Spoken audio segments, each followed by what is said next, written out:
Welcome back to 6 Weeks of Fitness, where we believe in transforming lives 1 week at a time through proper nutrition, exercise, motivation, and of course, accountability. Now, I recently came across this quote. So many people spend their health gaining wealth and then have to spend their wealth gaining health. It really stopped me in my tracks. It's such a simple statement, yet it carries so much weight.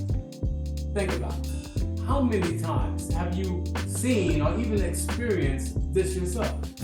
We get so caught up in the pursuit of success and climbing that corporate ladder and building our financial empire that we completely neglect our health. We work, unfortunately, long hours, we skip meals, we sacrifice our sleep, we push ourselves to that limit, all in the name of achieving that goal. But then, what happens? We might reach those financial milestones, and we might achieve that corner office that we so long for and look forward to, but at what cost?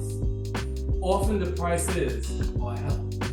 We find ourselves dealing with burnout, chronic stress, obesity, maybe even some other serious health issues, and then the irony hits. All that money we worked so hard to accumulate, a huge chunk of it now has gone towards doctor's bills, treatments, medication, trying to repair the damage that we've done through the years. We've traded our health for wealth, and then we have to make our wealth back for a chance at getting health. It really is a sad situation, a vicious cycle.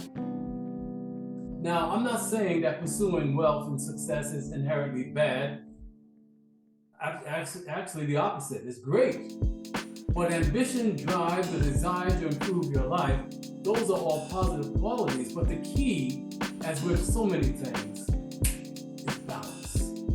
We have to recognize that health is not just a component of a successful life, it's the foundation.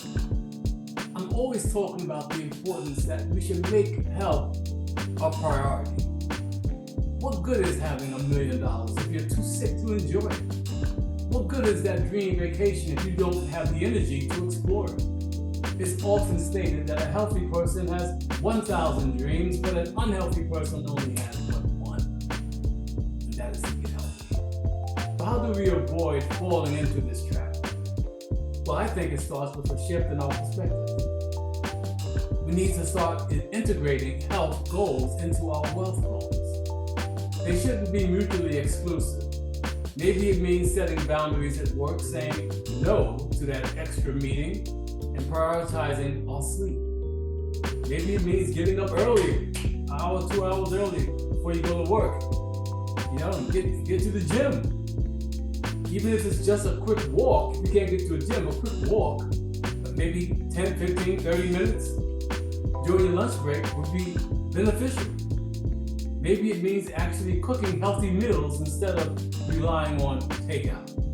It's about making conscious choices that support your well-being, both physically and mentally.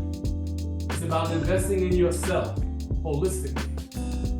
We invest in our careers, yes. We invest in our finances, real estate. We invest in our kids. And we absolutely must invest in our health. Because you're the most important person on the planet. If you can't take care of yourself, how are you going to take care of anyone else? Think of it as the most important investment you can make. Because at the end of the day, your health is your greatest wealth. It's the foundation upon which everything is built. So let's strive for that balance. Let's pursue our ambitions. But let's not forget to nurture our well-being. Because the success isn't just about what you achieve in life. It's about how you live your life. And you need that body. You only have one body. And if you take care of that body will take care of you. It's an unwritten agreement.